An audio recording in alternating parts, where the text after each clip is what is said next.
कल हमने 26 जनवरी को गणतंत्र के पावन पर्व पर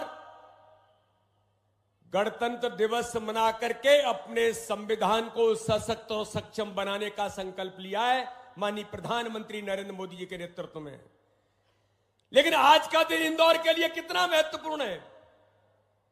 एक और यहां पर ऐसा नेतृत्व बैठा है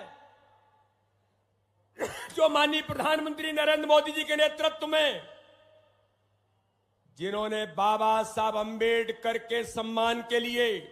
बाबा साहब अंबेडकर के विचारों को आम जन जन तक पहुंचाने के लिए संकल्प लेकर के काम किया है। आज ऐसे लोग इस सभा के अंदर लाखों की संख्या में हमारे मुख्यमंत्री जी के नेतृत्व में बाबा साहब के उस पुण्य भूमि, ये इंदौर महू, ये बाबा साहब की पुण्य भूमि है।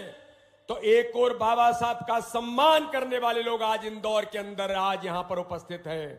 तो दूसरी ओर महू में ऐसे लोग आज आए हैं जिन्होंने बाबा साहब अंबेडकर का अपमान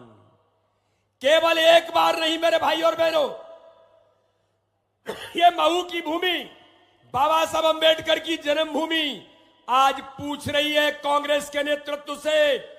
श्रीमान राहुल गांधी, आप केवल राजनीतिक पर्यटन करने के लिए महू आए, लेकिन भारत के प्रधानमंत्री नरेंद्र मोदी जी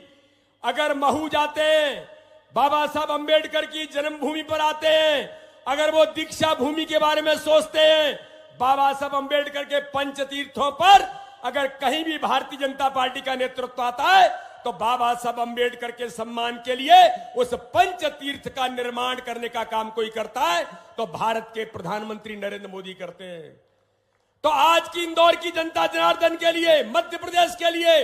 ऐतिहासिक दिन है। क्या लाखों की संख्या में हमारे बाबा साहब अंबेडकर को सम्मान देने वाली भारतीय जनता पार्टी की सरकार और हमारा नेतृत्व आज यहां पर उपस्थित है, तो दूसरी ओर बाबा साहब अंबेडकर का अपमान जिन्होंने किया। मैं पूछना चाहता हूं